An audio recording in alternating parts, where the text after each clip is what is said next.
అబద్ధాల మీద బ్రతికేవాడికి నిజం నచ్చదు. నిజం ప్రజలకి తెలిస్తే అబద్ధాల వ్యాప్తి చేయడం జరగదు. ఎన్డీటీవీని మోడీ చెంచాలు టేక్ ఓవర్ చేయకముందు ఆ ఛానల్ మాత్రమే ఫాలో అయ్యేదాన్ని నేను.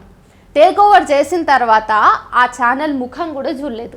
The wire news TV channel కాదు, కానీ ఎలక్ట్రానిక్ మీడియాలో రీసెర్చ్ చేసి ఆధారాలతో సహా వార్తలు అందిస్తుంది.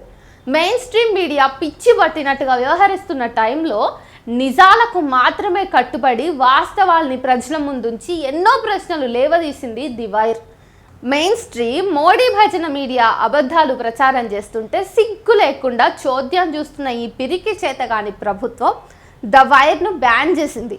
వైర్ కోర్టుకు వెళ్ళినా దానికి సమయం పడుతుంది. ఈ లోపల సిగ్గులేని మీడియా ద్వారా నిస్సిగ్గుగా అబద్ధాలు ప్రచారం చేసుకోవచ్చు. ఇది ప్రభుత్వ పిరికిపంద చర్య. నిజాన్ని చూస్తే చాలు ఉచ్చబోసుకుంటుంది. వైర్ రీడర్స్ కూడా తక్కువే. అయినా సరే ఆ కొంతమంది అంటే భయం, ఆ నిజం అంటే భయం ఈ ప్రభుత్వాలకు. అయితే ఇంకొక విషయం, ద వైర్ని బ్యాన్ చేయటం వల్ల మనకి ఏం నష్టం జరుగుతుంది?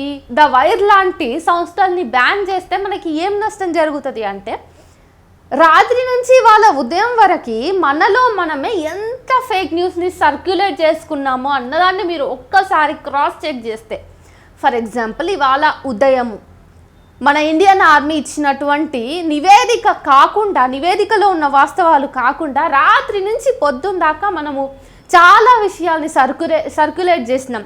కరాచీ పోర్ట్ పోయింది అనేసినాం. ఇండియన్ ఆర్మీ కరాచీ పోర్ట్ని ధ్వంసం చేసింది, పూర్తిగా భస్మం చేసింది అన్నాం. కానీ నిజానికి కరాచీ పోర్టు దగ్గర అసలు ఏం జరిగింది, అక్కడ నిజంగానే ధ్వంసమైందా బూడిదైందా అన్నదానికి ఆధారాలు లేవు. ఈవెన్ పాకిస్తాన్ ప్రభుత్వం కూడా దానికి సంబంధించి ఎట్లాంటి నివేదికను కూడా ప్రెస్ మీట్లో కానీ లేకపోతే ప్రెస్కి కూడా ఎట్లాంటి ఇన్ఫర్మేషన్ ఇవ్వలేకపోయింది.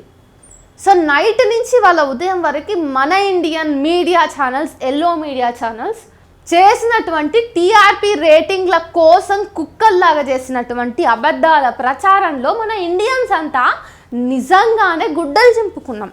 ఈరోజు ఆర్మీకి, ఇండియన్ ఆర్మీకి మనం సపోర్ట్గా నిలబడాలి, ఆర్థికంగా సహాయం చేయాలి. ప్రభుత్వం అంటే మనకి నచ్చినా నచ్చకపోయినా ఖచ్చితంగా ఈ యుద్ధ సమయంలో ప్రభుత్వానికి మనం చేయూతనివ్వాలి. సో ఈ యుద్ధ సమయంలో మనం మన ఇండియన్ ఆర్మీకి సపోర్ట్ చేయాలి. వాళ్ళు ఇచ్చేంత వరకు కూడా ఏ ఇన్ఫర్మేషన్ని మనం నమ్మకూడదు. కాబట్టి ఆర్మీ నివేదికలు ఇచ్చే వరకు, ప్రెస్ మీట్లు పెట్టే వరకు కొంచెం ఓపిక బట్టి మనం నడుచుకుంటే, సంయమనం పాటిస్తే ఈ యుద్ధ పరిస్థితుల్లో సైనికులకి మనం అంతకంటే మంచి చేయడానికి ఇంకేం ఉండదు అని చెప్పేసి మనం గుర్తుపెట్టుకోవాలి.